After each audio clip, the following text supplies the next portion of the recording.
ఉన్న రహస్యం ఏంటంటే ప్రార్థించేటప్పుడు పదే పదే వాగ్దానాలు ఉచ్చరిస్తూ వాగ్దానాలు పట్టుకొని ప్రార్థన చేయాలి. వాగ్దానము, వాక్ ప్లస్ దానము. దేవుడు తన వాక్కును మనకు దానంగా ఇచ్చాడు. బైబిల్లో ఆల్మోస్ట్ 2000 వాగ్దానాలకు పైగా ఉన్నాయి. ప్రతి సందర్భంలో ఆ వాగ్దానాన్ని ఎత్తిపట్టి ప్రార్థించే. కష్టార్జితం అంతా వడ్డీలకు పోతుందా? కష్టపడి సంపాదించేది నీవు, నీ కష్టార్జితం అంతా హాస్పిటల్ వాళ్ళు దోచుకుంటున్నారా? నీ కష్టార్జితం అంతా వడ్డీ వ్యాపారస్తులకు అయిపోతా ఉందా? కష్టపడి సంపాదించేది నీవు, నీ కష్టార్జితం అనుభవించేది ఎవరో అనుభవిస్తున్నారా? అలాంటి స్థితిలో ఈ వాగ్దానాన్ని పట్టుకో.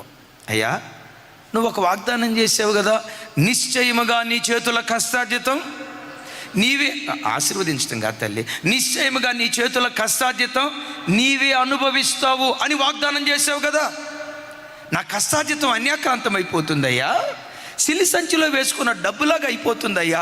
కష్టపడి సంపాదించేది నేను, నా కష్టార్జితం వడ్డీ వ్యాపారస్తులు, డైలీ ఫైనాన్స్ వాళ్ళు, హాస్పిటల్, వీటన్నిటికీ దారైపోతుందయ్యా. సిల్లి సంచిలో వేసుకున్న డబ్బు అయిపోతుందయ్యా. బాబు, నువ్వు వాగ్దానం చేసావు కదా, నిశ్చయముగా నీ చేతుల కష్టార్జితం నీవే అనుభవిస్తావని, ఆ వాగ్దానం నెరవేర్చేయని పదే పదే వాగ్దానాన్ని ఎత్తిపట్టి ప్రార్థన చేయి. నీ కష్టార్జితం నీవే అనుభవించేటట్లుగా దేవుడు కృప చూపిస్తాడు.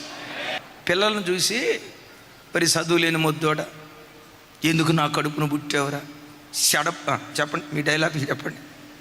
ఈ మాటలు అన్నదాన్ని కూర్చోబెట్టి దేవుడు ఒక మాట అన్నాడు రా, నన్ను బలపరచు క్రీస్తు ద్వారా నేను సమస్తము చేయగలనని పౌలు గారు అన్నాడు కదా.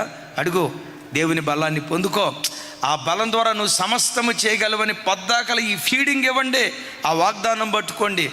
భూలోకాన్ని తల్లకిందులు చేసే అద్భుతమైన వ్యక్తులుగా మన యవ్వన బిడ్డలను దేవుడు దీవించునుగాక.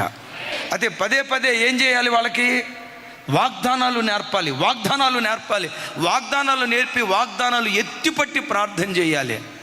వాగ్దానాలు నీకు తెలియాలంటే ముందు బైబిల్ ఏం చేయాలి? బైబిల్ ఉండాల్సింది ఈ నల్ల అట్టలో, ఎర్ర అట్టలో, తెల్ల అట్టలో కాదు. ఈ బైబిల్ ఉండాల్సింది 5.5 అడుగుల ఎత్తు, 6 అడుగులు ఎత్తున్న ఈ తోలు సంచిలో దేవుని వాక్యం ఉండాలి.